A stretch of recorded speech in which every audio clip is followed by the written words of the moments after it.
E é uma satisfação ter vocês hoje, onde nós temos como proposta falar acerca da oratória emocional.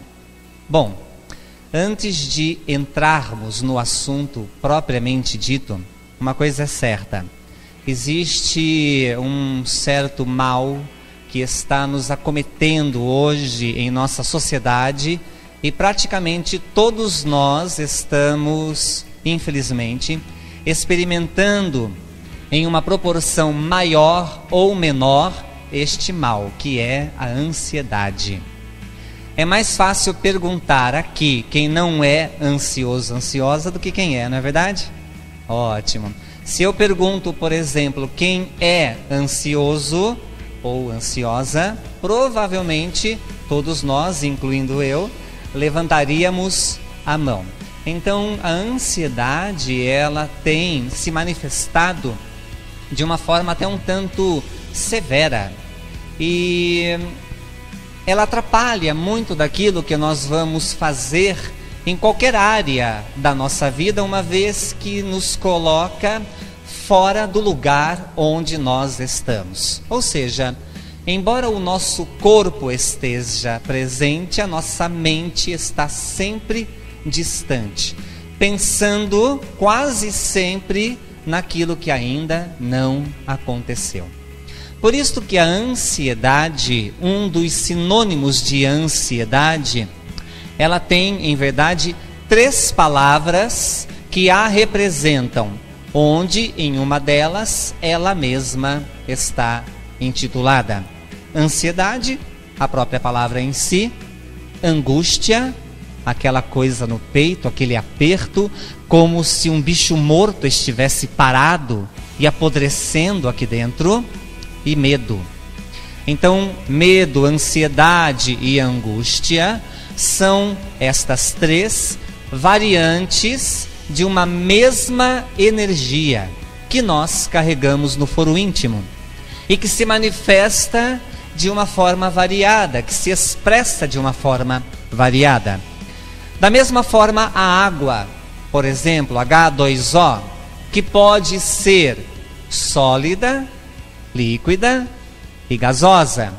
Embora cada um dos seus estados se difere entre si, ou seja, diferente o gelo do vapor, é diferente o vapor do líquido, independente do estado em que se representa, a água continua sempre sendo água, H2O. Da mesma forma, esta energia em nós.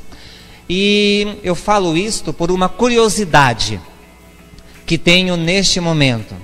Uma curiosidade que você nem precisa me verbalizar, nem precisa me responder, mas uma curiosidade que fala também sobre a minha pessoa, mas que você deve buscar em si a resposta.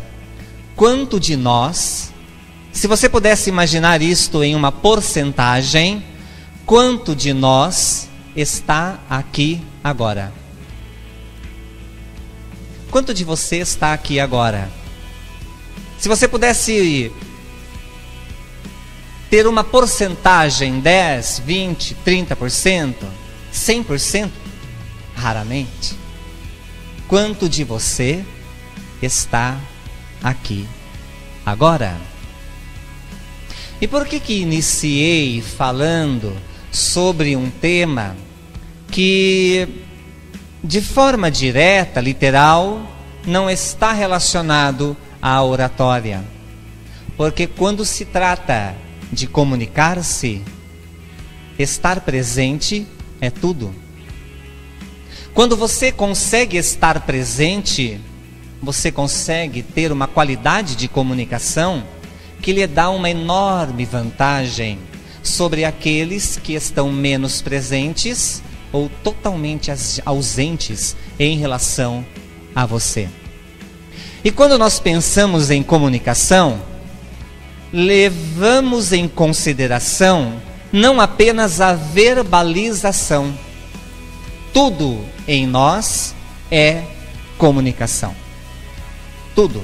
Tudo que há em você, em mim, em nós, como seres humanos, é comunicação. O seu corte de cabelo é uma comunicação. O jeito que você usa a maquiagem, no caso das mulheres, é uma forma que você tem de se comunicar. A roupa que você veste, o seu gênero musical, é uma forma que você tem de expressar-se sem precisar dizer nada. A forma do seu semblante, se a sua sobrancelha é mais fechada, se você tem mais rugas ou não, se o seu caráter se manifesta na sua fisiologia, na sua fisionomia, de uma forma mais fechada, mais aberta, mais expansiva, ou então um tanto mais retraída, retraído, isso é comunicação. Do quanto disto você tem consciência? Como você tem se comunicado? Porque as palavras, embora nós acreditemos que elas são as responsáveis sobre a nossa comunicação, em verdade elas representam 7% de comunicação. De tudo aquilo que nós falamos e comunicamos, 7% são palavras. E os 93%? O quanto nós temos consciência acerca disso? E essa mesma pergunta que eu lhe fiz, quanto de você está aqui agora, será uma pergunta que eu quero repetir enquanto nós estivermos juntos aqui nesse contexto, nesta noite, para talvez conduzir a cada um de nós a uma experiência mais rica do momento. Imagine uma conta bancária onde você tenha nesta conta R$86.400. Seria ótimo, não é verdade? R$86.400. Imagina uma conta bancária, a sua conta bancária, com este valor, em azul e a letrinha C, bem gostoso de ver, não é verdade? E imagine que esta conta se esgota e vai a zero, à meia-noite. E quando for 00:01, acredita-se novamente na sua conta R$86.400 para você usar como você quiser. Seria bom? Você poder gastar, torrar, investir R$86.400 por dia, com a certeza absoluta de que todo dia R$86.400 estarão na sua conta, garantido a você. Parece um sonho, mas em verdade é uma realidade. O nome deste banco, onde cada um de nós temos esta conta, se chama tempo. Pois não sei se você percebeu, mas em alguns dos vídeos que rolaram aqui, onde havia uma fala motivadora sobre esportes, sobre lutar, conquistar, vencer, em um momento, neste vídeo diz: você, eu, nós temos por dia 86.400 segundos. Para a gente usar como quiser. E como você tem usado o seu tempo? Pense que eu penso também sobre o meu. E o quanto você está aplicando no seu tempo agora? O quanto de você está aqui agora? Porque o nosso mal com ansiedade é não viver. E o que agrava é viver não vivendo, achando que está vivendo. E as coisas passam e a gente perde. Mas o que isso tem a ver com oratória? Ao mesmo tempo que literalmente nada. Tudo também. Porque tudo é comunicação. O nosso sistema nervoso capta as informações através dos órgãos, dos sentidos. Então nós vemos, ouvimos e sentimos. E à medida em que nós vamos captando, tudo que nós captamos é convertido em sinais elétricos que percorrem todo o nosso sistema nervoso. Nós temos, em média, 100 bilhões de neurônios, células nervosas, que fisicamente falando, constroem o nosso aprendizado. Cada um desses neurônios pode se conectar a mais 10 mil. Se fosse fazer uma analogia com o Facebook, então no Face do neurônio cabem 10 mil amigos. O nosso cabem 5. No dos neurônios caberiam 10. Entretanto, o fato de caber 10 mil não significa que ele tem 10 mil. Assim como o fato de, em nosso Face, podermos ter 5 mil, não significa que temos 5 mil. Depende da influência. Qual é a sua influência? Por onde você passa? Que marca você deixa? O que dizem quando você chega? O que dizem quando você sai? Que influência você causa? E às vezes a influência que você causa é mais marcante do que você pensa. Nós vemos aí o ator, o santo, Domingos. Domingos ou Domingos? Domingos. E chocou, marcou.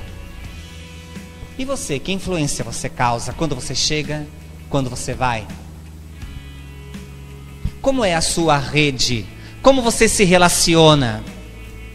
Porque quase sempre quando nós falamos de dor, de sofrimento, se não sempre, apenas não digo sempre para evitar o risco da generalização inadequada, quase sempre os nossos problemas, a nossa dor, o conflito, o sofrimento, são questões de relacionamento. A forma pela qual nós nos relacionamos com o pai, a mãe, irmãos, amigos, familiares, com aqueles que não têm nenhuma relação direta com a gente, que você encontra uma vez na rua e talvez nunca mais. Que influência você causa? Como você trata as pessoas? O quanto de você está presente no relacionamento? Então tudo é comunicação. Mesmo quando nós estamos sozinhos, continuamos a nos comunicar. E eventos simples também, como um simples almoço, jantar, um café da manhã, mal aproveitado. Compartilhado esses momentos especiais do dia a dia, que todo santo dia, ao menos uma dessas refeições se tem. Compartilha-se com o celular em mãos, com uma tela que nos tira a atenção, às vezes assistindo conteúdos que ao invés de conduzir a uma boa digestão moral, intelectual e fisiológica, talvez até contribuam para algumas doenças, alguns problemas. Então, quanto de você está presente aqui agora? Percebe que uma parte sua está agora mais atenta?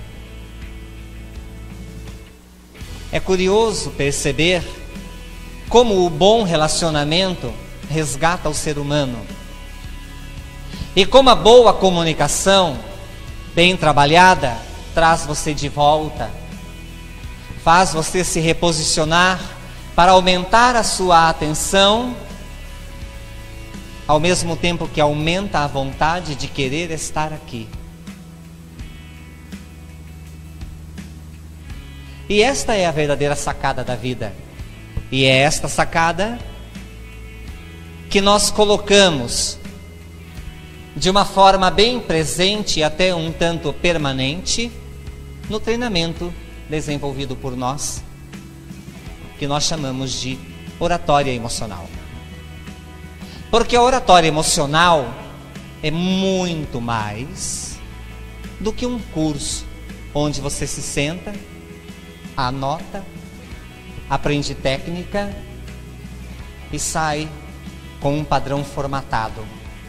Tenho que colocar minha mão acima da cintura, pegar o microfone assim, aproximar ou afastar, observar o meu tom de voz, trabalhar o meu oxigênio para que tenha um volume maior, um volume menor, andar assim, andar assado. Aliás, eu conheço muita gente nestes anos todos, onde nós trabalhamos com a comunicação, com a oratória, com a emoção, analisando, estudando, ajudando, eliciando capacidades, valores internos, de pessoas que, assim como vocês, vêm para o treinamento achando que aprenderá técnicas, aprende técnicas, e muitas vezes já fizeram treinamentos de oratória, usando aqui esse contexto, mas continuam com medo, continua tremendo, se sentindo mal,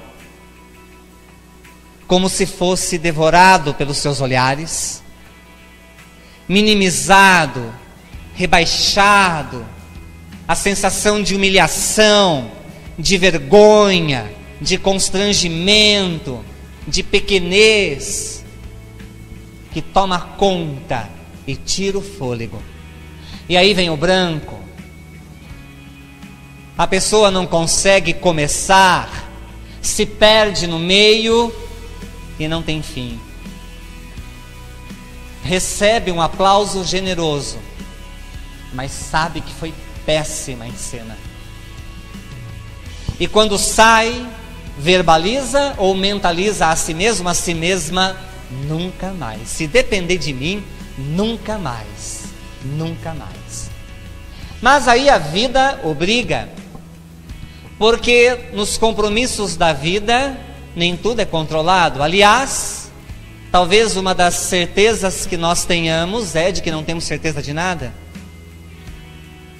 E quando se acha que está no controle, se perde absolutamente o mesmo controle.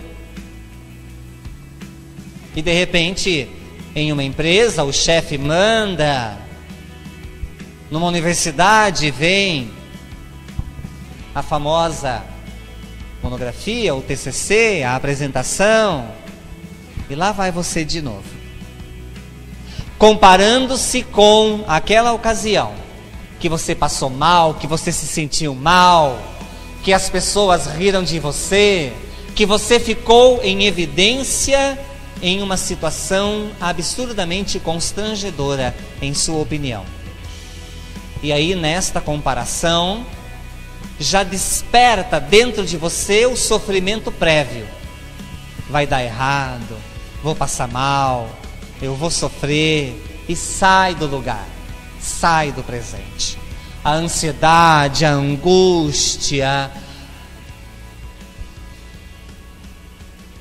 E aí quando você entra em cena, às vezes até piora a situação. E aquilo que poderia ser natural, prazeroso, porque é um prazer estar aqui. É uma sensação de conforto estar aqui. É bom estar aqui. É bom conectar-se com pessoas, olhar para pessoas. É bom compartilhar com pessoas, vibrar em pessoas. É bom, é um prazer. Mas ao invés de viver um prazer, vive-se uma dor, um sofrimento, um desagrado. Então, muito mais do que a questão técnica, porque a técnica é importante. É importante você saber a técnica. Muito mais importante do que dominar o assunto, é importante você dominar o assunto. Você saber do que você está falando. Você ter consciência intelectual sobre o assunto que você deseja abordar. Mais importante do que isto é o domínio de si mesmo. Não adianta você dominar a técnica, dominar o assunto e não dominar você. Por isso que muitas vezes eu tenho alunos que já fizeram oratória, ou se não fizeram, dominam o assunto. Advogados, médicos, psicólogos. Mas quando chega aqui, parece que todos aqueles títulos, troféus, não têm valor nenhum. E tudo se manifesta. O nosso inconsciente é atemporal. Isto significa que ele não entende tempo nem espaço. Não existe ontem, não existe amanhã, e nem o agora, da forma que conscientemente a gente interpreta. Não existe tempo. Não há cronologia, não há cronograma. Não há uma vida serializada por séries. Não há. Então, se você viveu um evento no passado e foi traumático, você não sofreu um trauma, você está traumatizado. Na psicanálise, existe uma fase que é chamada de fase anal, onde, segundo Freud, sujeito à análise, a criança, ela inconscientemente oferece como presente, como uma forma de gratidão aos pais ou cuidadores responsáveis, xixi e cocô. Então o que a criança tem a oferecer? Xixi e cocô. E de onde sai o xixi e o cocô? De dentro do corpo, não é verdade? Do mundo íntimo, de dentro do corpo. Aí existem duas formas das pessoas receberem o presente. Qual é a mais comum? Credo, que nojo! Essa criança está podre. O que comeu? O que bebeu? Coisa nojenta, fedida. Dá ânsia. Ah, vem você limpar porque eu não tenho estômago para isso, eu não aguento. Está muito nojento. Venha você limpar. Ah, quando é para fazer a parte ruim, você deixa para mim, né? E ali o bebezinho, às vezes, a gente acredita que não capta nada. Mas em verdade, nós captamos informações e gravamos informações desde o momento da concepção. E elas podem ser acessadas. Você sabia? E aí a criança capta aquela informação. E segundo a teoria de Freud, na fase anal, xixi e cocô, xixi é facinho, mas cocô, quando é recebido com esse desconforto, pode gerar dentro de si algumas crenças que se fundamentam nesta experiência de impacto emocional e que podem construir estas crenças uma forma inconsciente de pensar acerca de si. O que eu tenho dentro de mim não presta. Meu foro íntimo, meu mundo interno é podre, fede. Quando alguém entra em contato com o meu mundo interno, com aquilo que eu carrego, tem ânsia, dá nojo. Quando alguém entra em contato comigo, mesmo que para relacionar-se, está entrando em contato com o pior trabalho. com o pior momento. Conscientemente não se pensa assim, mas inconscientemente é o que se carrega. E como para o inconsciente, embora o inconsciente perceba o corpo, mas não percebe como nós conscientemente percebemos, ou seja, ele é aespacial, além de atemporal, não percebe espaço, não vê o corpo da forma limitada ou delimitada, como conscientemente nós percebemos. É como se, para o inconsciente, tudo estivesse escancarado, aberto, exposto. Por isto, o medo de se expor. Então, em verdade, o que você teme, se teme, não é falar em público. Porque falar em público, você fala e às vezes fala até demais. Fala até o que não deveria falar. Porque falar em público é falar a 2 ou mais pessoas. E dependendo do contexto, você fala a muita gente. Mesmo desconhecidos, você fala. Então o problema não está falar em público. O problema está em se expor. Esse é o medo da humanidade. Não é falar. Não é falar.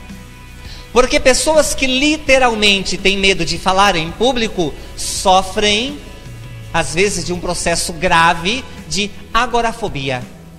Não pode entrar em contato com gente, multidão. Se tiver muita gente, opa, perigoso. Então, pessoas isoladas.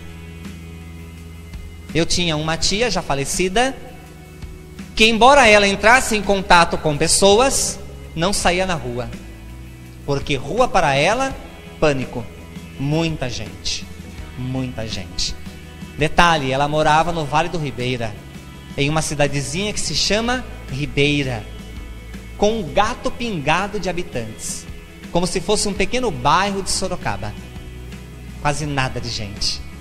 Mas para ela, muita gente. Não é o seu caso. E perceba que também, dependendo do contexto, se eu mudar o layout, vamos supor que eu chame você aqui na frente, para que você pegue o microfone e fale alguma coisa. Nesse contexto, neste layout, imagine que você vem aqui à frente, pega o microfone e fala. Observe a sensação. Crie uma outra imaginação agora. Imagine que nós abrimos em círculo e ficamos todos sentados em círculo. E eu peço para você falar alguma coisa. Observe a sensação. Então, se você fizer o teste mental, você rapidamente perceberá que é mais fácil falar em círculo do que levantar e vir aqui à frente. Entretanto, nos 2 casos, você está falando para o mesmo grupo, para a mesma quantidade de pessoas, entre conhecidos e desconhecidos. Da mesma forma você está se expondo. Mas o que acontece é que há uma crença de que esse layout é perigoso. Porque algumas vezes na escola nós sofremos alguns processos constrangedores. De repente, professora pegou você falando com alguém. Sabe que você não sabe, mas faz questão de te chamar aqui na frente. E aqui na frente fala para você falar de um assunto que sabe que você não sabe. Não sei se aconteceu com você, não aconteceu comigo, mas aconteceu com um amigo meu. Quando nós éramos crianças, nós estávamos conversando, fazendo uma bagunça ali no fundo, a professora chamou, ele foi, urinou lá na frente, de medo, e eu fiquei numa angústia desgraçada, porque eu fiquei imaginando, o próximo sou eu, o próximo sou eu, o próximo sou eu. Ainda bem que não fui. Agora imagine, não encontrei mais esse meu amigo de infância. Talvez se eu ver hoje, talvez eu reconheça, talvez não, muito tempo atrás. Muito tempo atrás. Agora imagina essa criança que urinou na frente da classe e a galerinha não perdoa, ri mesmo. Como deve estar a cabeça e como deve ser para esta pessoa estar aqui à frente. Então nós construímos. E há uma pesquisa também que demonstra que mais de 96% das coisas que nós achamos que vai acontecer, não acontece. Pelo menos não do jeito que a gente imaginou. O que demonstra também que na maioria das vezes a gente sofre por coisas que nunca vão acontecer. Faça aí uma revisão. Verifique quantas vezes o que você achou que ia acontecer, aconteceu exatamente como você achou. E é raro encontrar. É raro encontrar. Então a oratória emocional, ela ajuda-nos a trabalhar essa questão da autoimagem, da autoestima, a revitalização do eu, a reconstrução de partes internas que em alguns momentos em nossa vida sofreram conflitos e que se manifestam ou remanifestam em nossos contextos, essencialmente aqueles onde nós precisamos nos comunicar.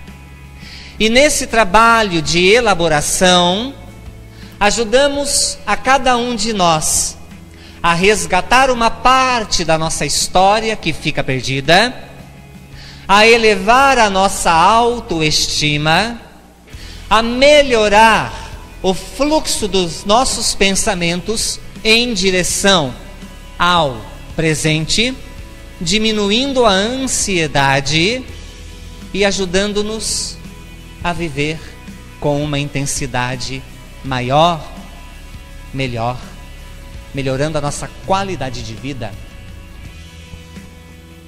Alguns elementos que envolvem pensamentos técnicos, emocionais e psíquicos da oratória. Primeiro, quem diz? Quem diz é mais importante do que diz. Você é mais importante do que o seu assunto. Você. Porque vamos supor que alguém venha para assistir a sua apresentação. Quase sempre, esta pessoa já ouviu falar do assunto. Na maioria das vezes, ela já ouviu falar do assunto. E por que ela vem para te assistir? Porque ela quer saber o seu ponto de vista acerca do assunto. É por isso que, por exemplo, vamos supor que hoje, dia 17, sim? 16. Olha a ansiedade, né? Vamos supor que hoje, dia 16, houvessem duas palestras com o mesmo tema, oratória emocional. Primeira, o André Ariovaldo, eu. Segunda, Silvio Santos. Em qual você iria? Até eu. Porque o veículo é mais importante do que o assunto. Você é mais importante do que o assunto. Por isso a importância de trabalhar a sua imagem. Jamais entrar em cena se entregando. Jamais. Jamais entrar em cena falando de um mal-estar. Jamais entrar em cena se minimizando. Jamais entrar em cena pedindo desculpas. Jamais. Aqui você é impecável. Você não tem dor, não tem sofrimento, não tem problema, não erra, nada. Aí você pode confundir e distorcer o que eu estou dizendo de uma forma muito fácil. Ao pensar assim, mas é claro que eu tenho problema, que eu tenho dificuldade, eu não sou perfeito, eu não sou perfeito. Como que eu sou impecável se eu não sou impecável? A ideia não está em ser impecável de forma literal, mas ser impecável nesse momento.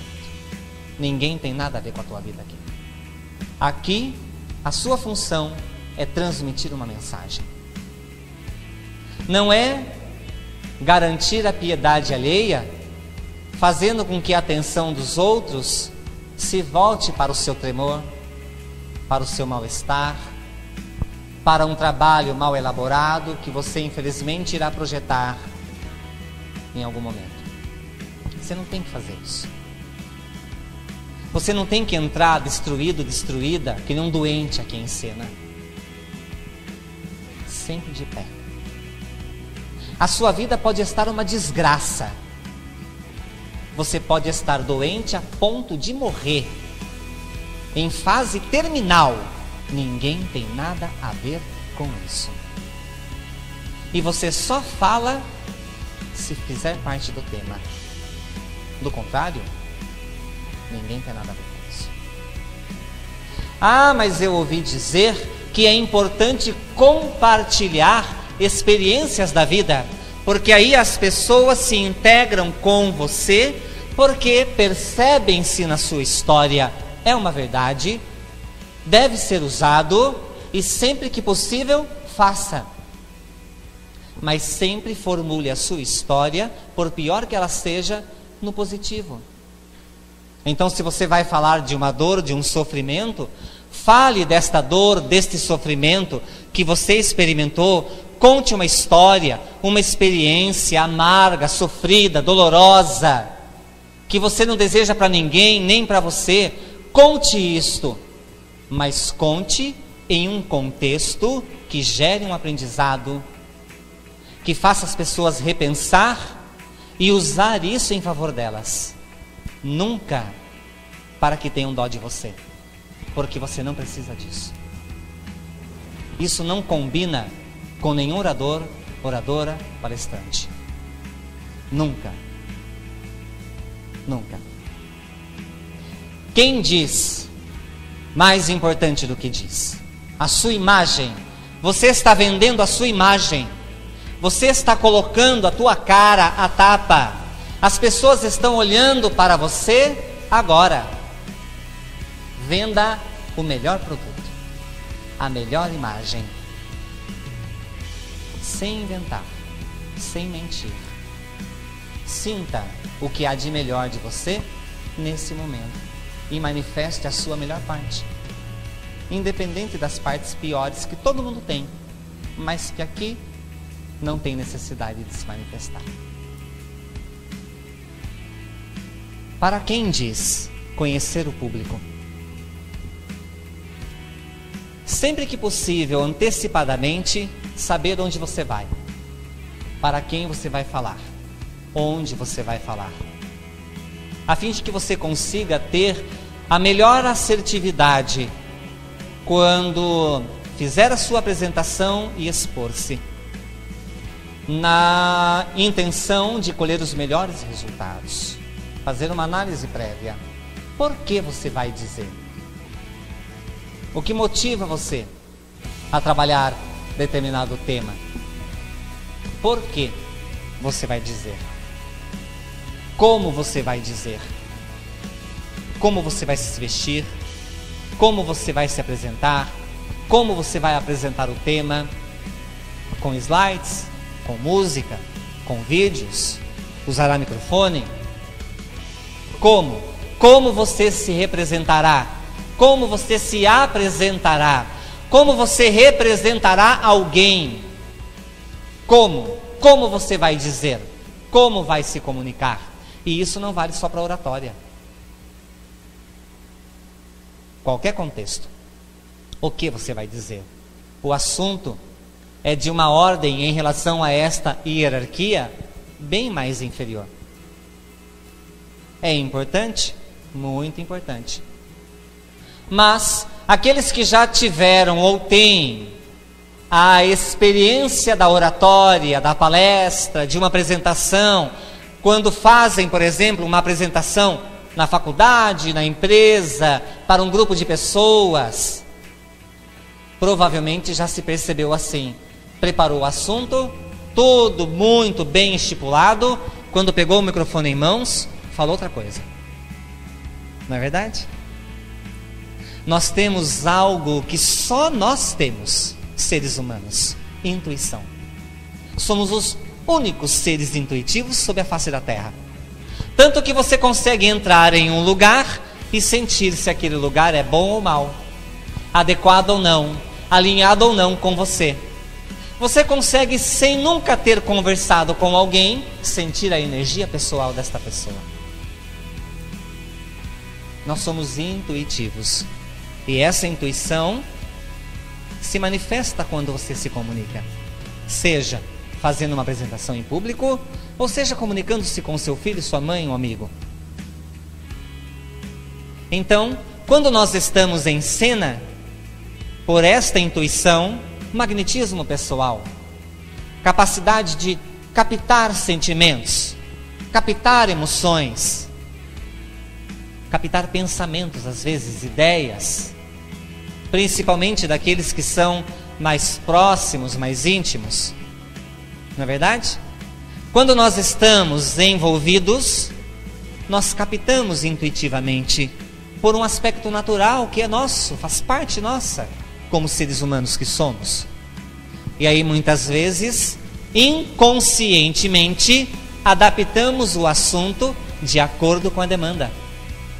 E é por isso que, para aqueles que têm uma experiência, que têm um pouquinho mais de costume na comunicação, às vezes até acham que fizeram uma má apresentação. E quando conclui, várias pessoas vêm, agradece, parabeniza, foi ótimo o que você falou, como você disse, o que aconteceu. E você fica até surpresa, fala, nossa, mas eu achei que foi ruim.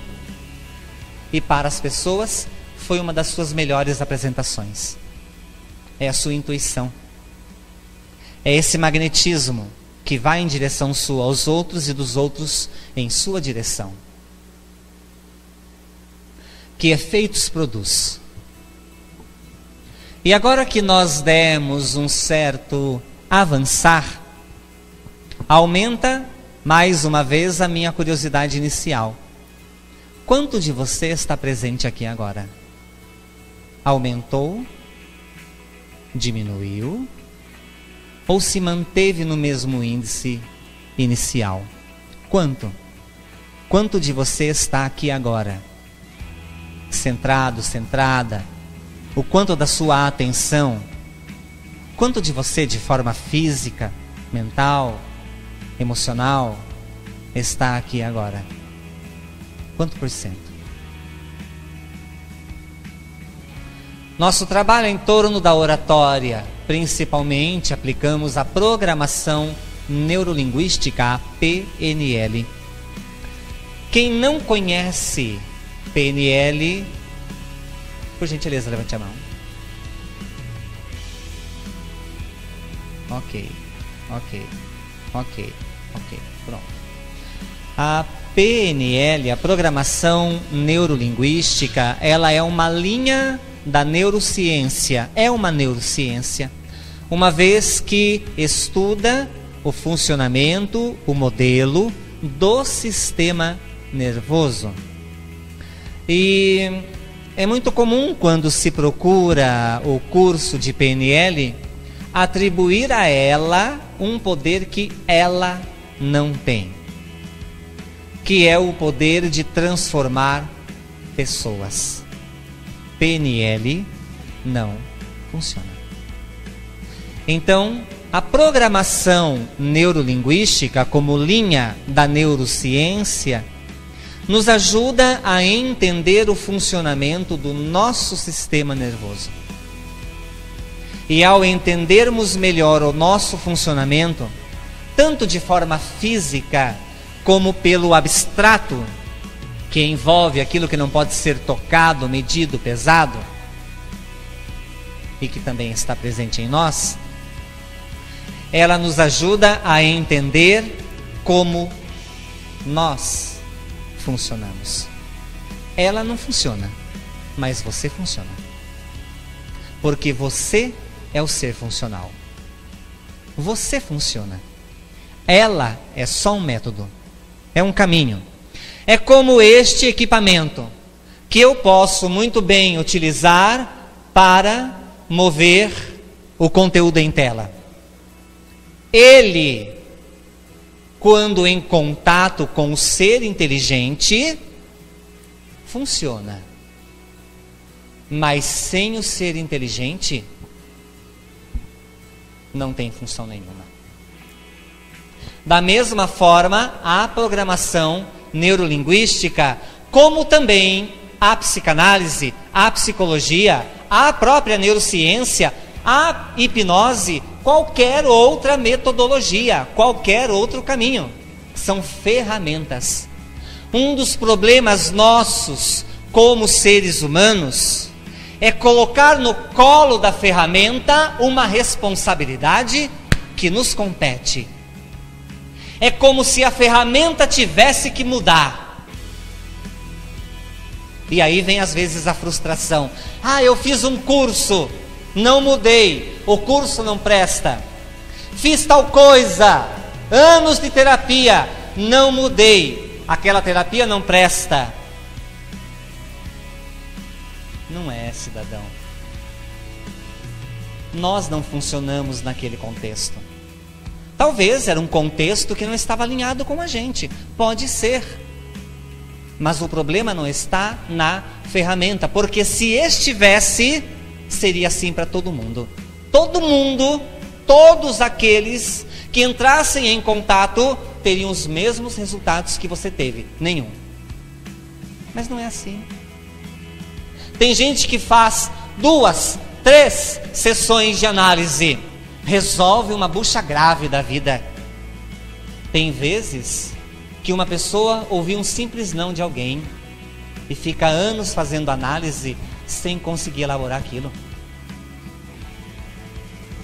Com a mesma terapia, com o mesmo analista.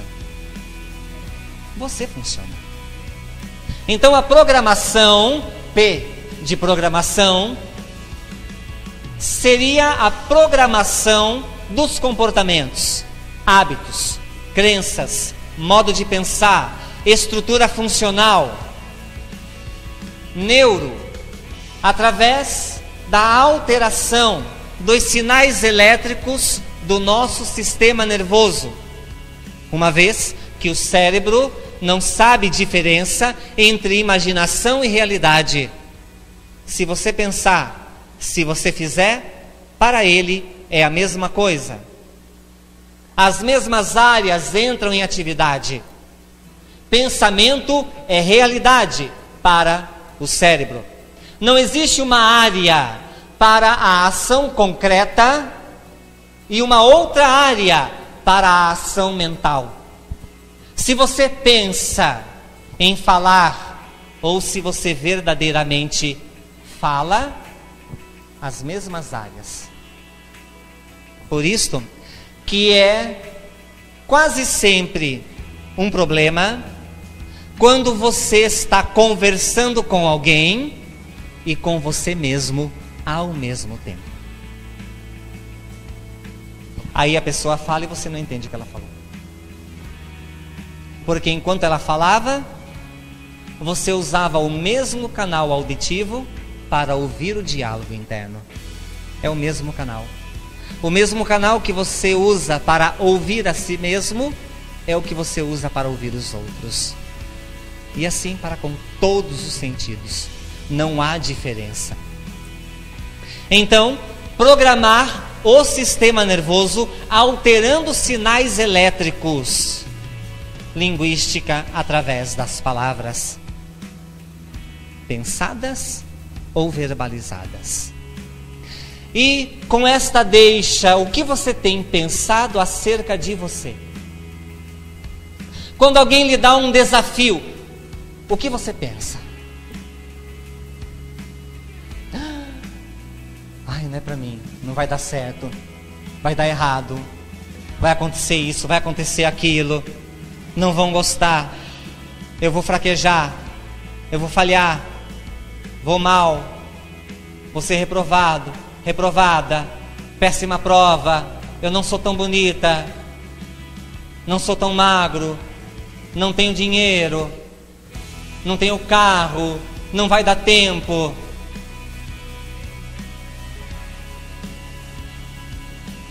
Então, observe o cunho dos seus pensamentos, das suas ideias, e traga esse cunho de pensamentos, de ideias, para esse contexto aqui, e sinta como você vibra em sua própria direção, a frequência que você emite em sua própria direção. Coloca numa balança metafórica, numa imagem, constrói uma imagem mental de uma balança. Coloca nela quantos elogios você fez para você esse mês. Coloca nela quantas coisas negativas você pensou, disse ou fez contra você esse mês. Observe para onde pende mais e terás imediatamente uma forma de medir o porquê de algumas consequências na sua vida. Porque a vida é o resultado de escolhas. E você tem, assim como eu e todos nós, o que você merece, porque é o que você construiu. Uma vez que nós somos livres para mudar o pensamento. Por exemplo, mesmo que você se odeie, é só um pensamento. É uma ideia que você tem sobre você. E essa ideia, esse pensamento, pode ser mudado. É assim que nós exercemos o livre arbítrio. Então cada um tem o que tem. Tem o que constrói, tem o que faz. Por isso que você vê gente andando de carrão, materialmente falando, e outros abandonados aos cantos escuros da vida. Fizeram as suas escolhas. Alguns morrem e a gente nem sabe. Outros partem e a gente se choca. São as escolhas da vida. Quais são as suas? Porque você acha que são técnicas que vão resolver o seu problema? Vai nessa. Desejo sorte.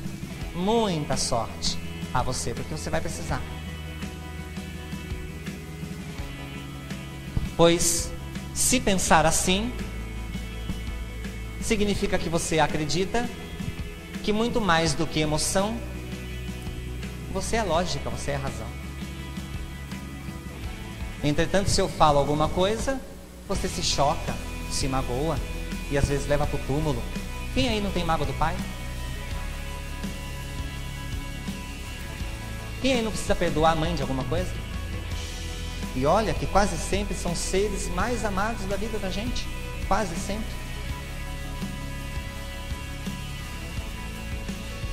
Então, reprogramar, mudar o significado, fazer de uma forma diferente, mudar o sinal elétrico, programação, comportamento, neurosistema nervoso, linguística, palavras. Trabalha essencialmente a afetividade, dar e receber afeto. Nós somos seres afetivos. A gente precisa de amor. Quando alguém faz um absurdo, vai buscar. No fundo, só queria ser amada. Só queria ser aceito. Só queria ter alguém. Só que às vezes busca o pior caminho possível para chamar a atenção para essas brechas, lacunas gigantescas que carrega na alma. Então, quando você está aqui à frente, a afetividade é tudo. Medo de rejeição. Esse é o problema. Esse é o problema. Não vão gostar, o que vão pensar? Como será que vão olhar para mim? Vão tirar sarro? Será que vão me achar feia, feio, gordo, magro, negro, branca? Que pensamento vão ter? No fundo, estou pensando, será que vão me aceitar? Então, é sempre uma questão de aceitação, afetividade. Trabalho com a respiração. A terapia profunda da respiração, mais profunda do que você supõe. Muito mais profunda do que você supõe. Quando você aprende a respirar, você se coloca no próprio eixo. e de 30%, 40%, eleva para 60%, 70%, 80% o estar presente.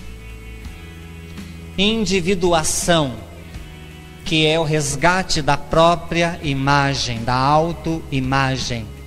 Não individualização, que poderia ser um caminho arriscado ao egoísmo e a resultados nem sempre satisfatórios. Mas a individuação. Quando você, no meio de uma multidão, sabe quem é você. Quando você não tem medo de brilhar, não tem medo de aparecer, não tem medo de viver, porque é capaz de ter um amor em sua própria direção que se torna inquebrantável em qualquer setor da sua vida. E por fim, sim, técnicas de oratória, técnicas de PNL e orientação individual. Por isso, todo o treinamento que se faz na Comportar de oratória é sempre feito com um número restrito de pessoas. Sempre feito com um número restrito de pessoas. Para que vocês tenham uma ideia, a turma com a maior quantidade de pessoas que nós já trabalhamos foram 20. Em média,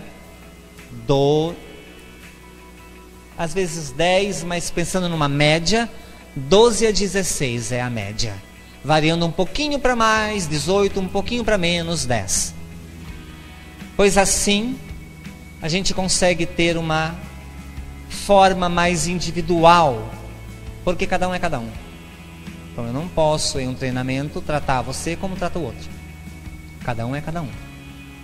E sempre procurando trabalhar nas quebras de padrões. Porque a gente traz os padrões, e se eu deixar que você os leve de volta, pouco você leva. Então, quebra de padrões, para que a ressignificação e a recontextualização, ou seja, a forma diferente de ver o ambiente, e a ressignificação, a forma diferente de entender as coisas, aconteça e você se transforme com prazer, com satisfação e de forma permanente. E para encerrar este momento, algo que eu sempre gosto de deixar claro e repito constantemente com esta intenção é, em particular, eu, André Ariovaldo, não trabalho com motivação.